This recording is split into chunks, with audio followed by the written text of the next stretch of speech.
mbokk yi 8h jot na ba tegal El Hadj Assane Gueye yegsi ci xabaar yi ci wolof ci gàttal.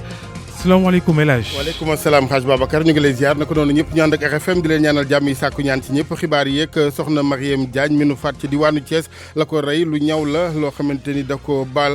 gaañu bu ko yóbbu fi nga xamante ni mooy Barzak loole tukkee ci rapport ab autopsie bi ñeel ko mu soxna si tolloon ci ñetti weer rek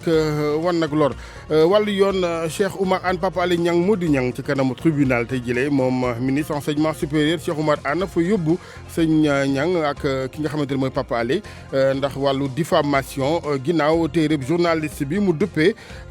scandale au cœur de la République le dossier du coude yëf yi nag ci tribunal correctionnel lay jaar. courant bi war na wàññiku carburant bi naka noonu ginnaaw njëgu bërigo pétrole bi wadd ci àddina mooy gis-gisab ku nekkoon ji jamono directeur général Petrosen jamono yu expert beneen ci wàllu énergie di tiit moom wàllu investissement yi ci secteur pétrole ak wàññiku am ci tukkee ci waa bitim réew gëstu bi ci xibaar yi sport gi Malal Junior Diagne wàllu culture Hadj Ndate Diop yéene kaay yeeg Mouhamed Ndiaye ci technique bi Abdoulaye Diop.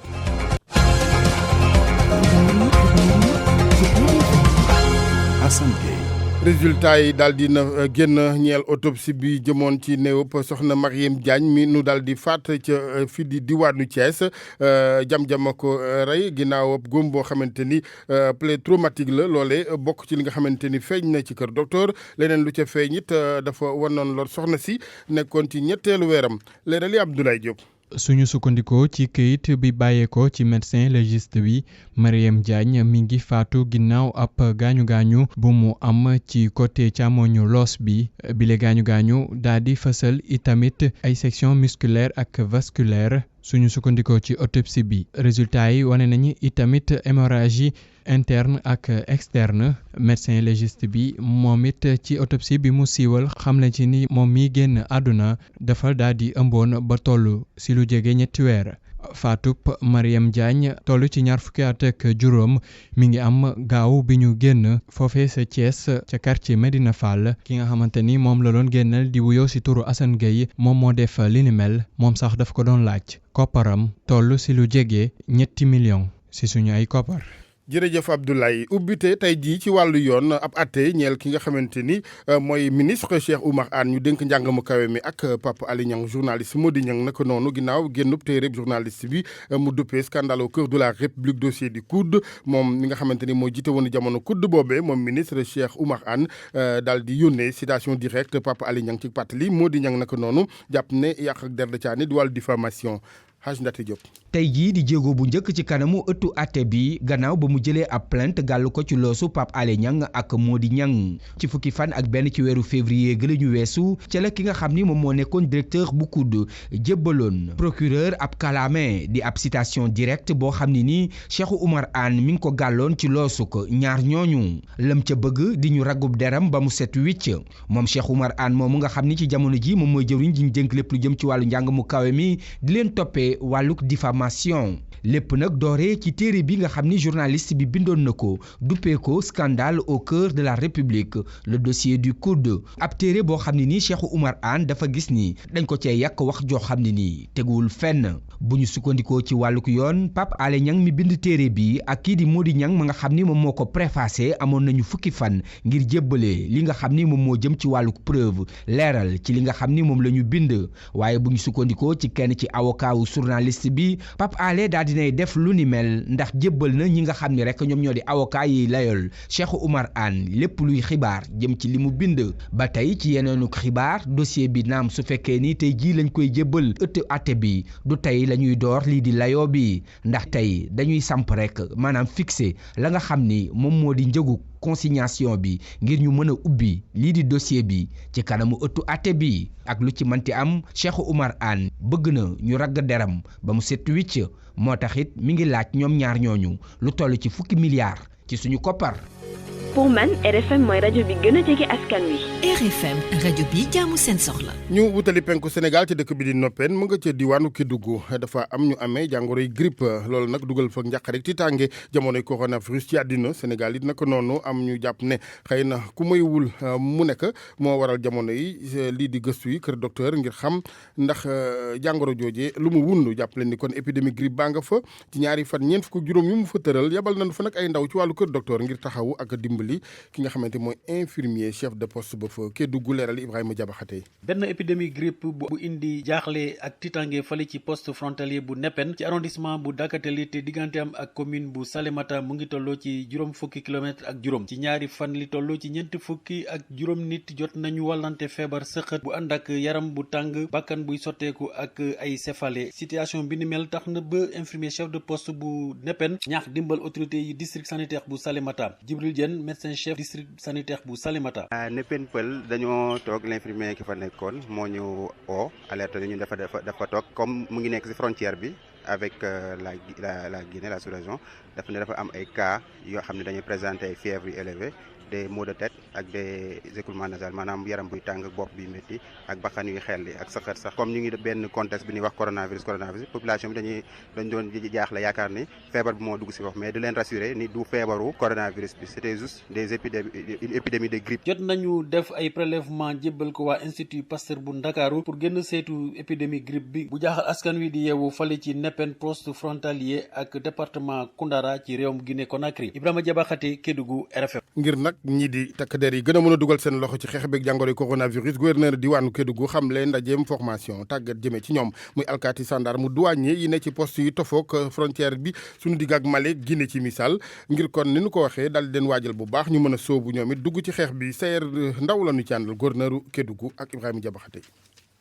bi ñu waxtaanee ba yaatal waxtaan wi gis nañ ni takk der yi nekk ci frontière bi tey toppatoo dugg beeg génn bi ñoom wax nañ ñu seen mébét nee nañ buñ sañoon ñu gën leen a former gën leen taxaw ba ñu gën a xam naka la ñu def bu ñu jàkkaarloo cas bu mel noonu cas coronavirus. effectivement jël nañu seen xalaat dinañ ko yokk ci plan de riposte bi nga xam ne moom la ñuy élaborer proposé ko ba nga xamante ni du ñu bàyyi kenn muy takk der yi nekk ci frontières yi ak ñëpp kenn ku ci jàkkaarloo ak feebar bi nga mën a xam nooy taxawee nooy def ba personnel de santé bi nga xam ne ñoom ñoo gën a approprié ñëw mën a jël le relais pour xam nu ñuy def. leneen ci xibaar ak RFM wàññite njëgu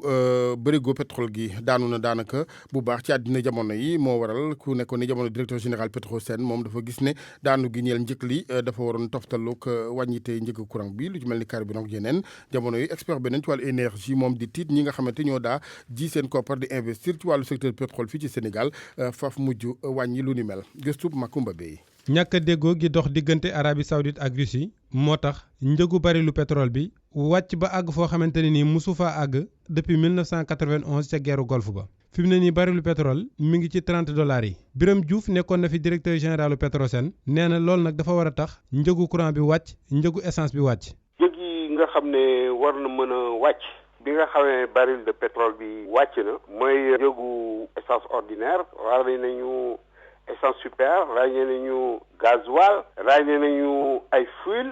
bi nga xam ne moom la Sénégal di utiliser pour produire de l'électricité même le gaz butane war na am répercussion sur le prix du gaz butane war nañu am baisse normalement d'après suñu réglementation bi produire courant parce que fuel lañ ci def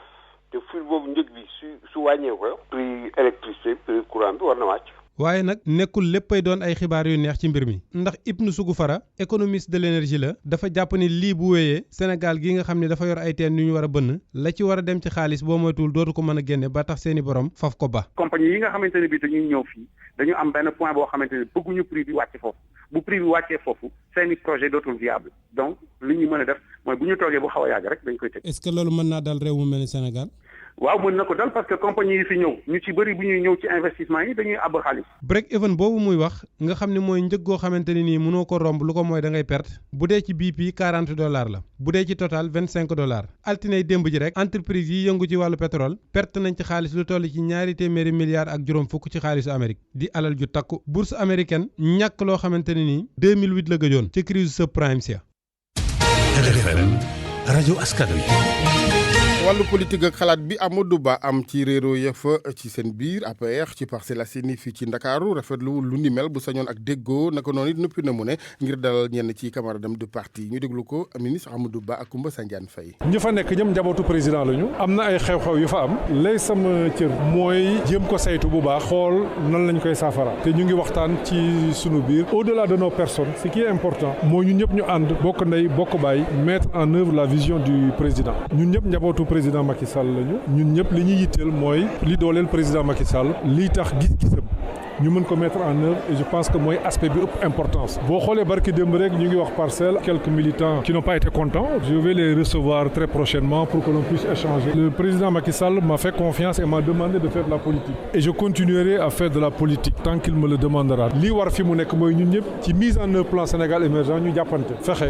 ba ci juróomi at yi la nga xam ne président wax na ko ak Sénégal mu mën ko def ci anam bu muy gën a rafete mais surtout def bi ñu feeñal ko. moom ministre Amadou Ba kii di maire bu Mewane Bara Ndiaye mi ko joxoñ ci njortu jëm ci daa ami ambition gi yeneen ngir wuutu gi ñeel Macky Sall dafa jàpp moom Bara Ndiaye ne du ci wax waaye ci jëf la koy daal di gëme ñu déglu Bara Ndiaye ak Abdoulaye Diop.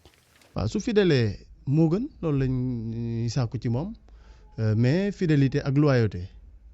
du rek ci kàddu ci discours yi dafay doon loo xam si da nga koy dëggal ci sa doxalin sa nekk ak nit ki waaye tamit sa taxawaay ci biir kuréel gi mais du rek ci discours bi dëgg la mën na ko wax mais man fi ma koy xaar mooy mu jëfee ko bu ko jëfee rek amul benn problème parce que jàpp nañ ni li nga xam ne ci la ñu nekk mooy nit doo ko jiital ba pare di ko fakkastal. da nga jàpp ni ci jéego yooyu defu ci lu bëri. gisaguma ko bis bu ko ma ko gisee rek dina bokk man ci ñi nga xam ni ñoo koy aar mais gisaguma loolu. RFM Sport. Sport Malal Junior Diagne maa ngi lay nuyu Malal. maa ngi la fay la jasan bismillah nu door ak wàllub football Ligue 1 Sénégal gannaaw ba nu jeexalee pàcc bu njëkk bi léegi dañuy taxaw nag xayma gars yi ñaata jongante la ñu jongante ñaata yoon la ñu lakk caaxi ñan ñoo jël raw gàddu gi ñu ñuy def jéego ak ñan ñoo des ci diggub yëf yi Oumar Mbow les ci àndal. ci juróom-ñeent fukki ak benn jongante ñeel Ligue 1 Pro bi. téeméer ak juróom benn fukki but lañ dugal ci fukki ak ñetti journée Cheikh Bamba Dieng nekk ki gën a dugal ci fukki jongante ak ñett attaquant bu Jàmbaar FC jot na ci dugal fukki ak ñaari but ki topp ci moom di Boli Junior Sambu nekk ca Tëngéej FC am juróom ñaari but moomee nag dugalul ci lu toll ak ñetti journée équipe bu Jàmbaar FC 10e ci classement bi moo am défense bu gën a yaafus ndaxte dugal nañ leen lu tollook fukki ak juróom-ñaari but boobule équipe di Jàmbaar FC nekk itam équipe bi gën a dugal ginnaaw équipe bi jiitu attaquant yi dugal lu tollook fukki ak juróom-ñetti but saison bi nag équipe yi ci bi ñu génnee la ñuy gën a xarañ ndaxte fanweer ak ñaari victoire la ñu am ci bi ñu déplacé woo match nul yi itam kazalika ci diggu saison bi lee Tëngéej FC mooy ki jiitu am fanweer ak ñett poñ Jaraaf topp ci am ñaari fukki ak benn ñaari Tali ak Seneps bu Thiès ñaari ndam rek la ñu am ci tàmbali saison bi ba léegi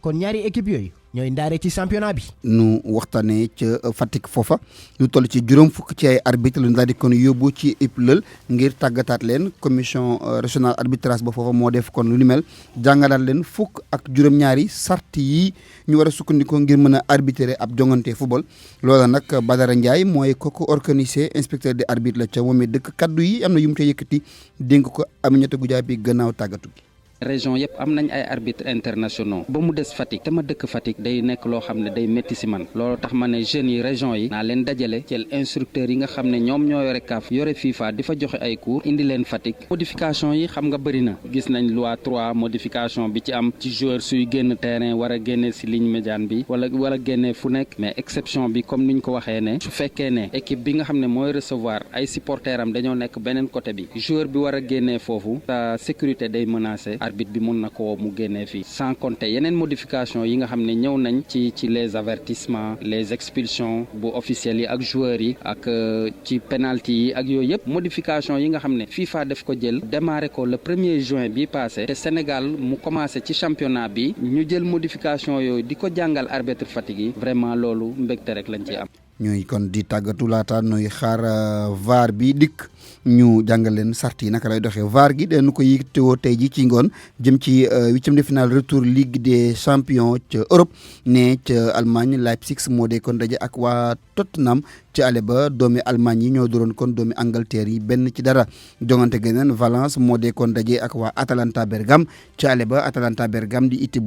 bu Italie moo kon daanoon waa Espagne yi 9-1 yooyu jongante des ko déglu ci rajo Futurs Médias ëllëg ñoom Sadio Mané ak Liverpool ñoom ñoo de kon joué ak waa Atlético Madrid loolu nag ca Angleterre lay nekk beneen jongante ca France Paris Saint-Germain moo dee kon laale ak équipe bu Dortmund ci ale ba dañoo dooroon Paris Saint-Germain 2 bal ci benn waaye loolu ca Allemagne la daal di kon xewee Alaaji Asan jërëjëf Malal xajal Alaaji Ndate Diop waaw mu yegg si ci wàllu culture football moom xam nga Ndate sax boo xoolee muy dem xam ni du football la rombee waaxu nga xam ne du joueur mu ngeen football dëgg kon mu daal di ñu baaxee rek chronique culture bi daleen ak jàmm édition 2020 bu Teranga Movies Awards ñu koy waajal cérémonie bi ñoo ngi ko jàpp juróom-ñeenti fan ci weeru avril wi di ñëw waaye ñi nga xam ni ñoom ñoo di initiateurs yi daal dinañuy door la ñu duppee ay résidence artistique ñoom nag dinañ am diirub 3 ba juróom benn weer te ñoo ngi ko jagleel ñi nga xam ni ñoom ñoo di acteurs yi di ay scénaristes réalisateurs wala sax producteurs Fatou Jupiter Touré moo sanc association cinéma 221 ñu déglu ko ci micro Penda Fedior. li waraloon suñu teewaay fii ci monument de la Renaissance ñun waa association cinéma 221 Teranga Movies Awards dañuy lancer activités yi ndax ñu ngi toll ci benn weer moo des pour cérémonie Teranga Movies Awards bi am donc li ñu ci jublu mooy ñun association bi ay professionnels du cinéma la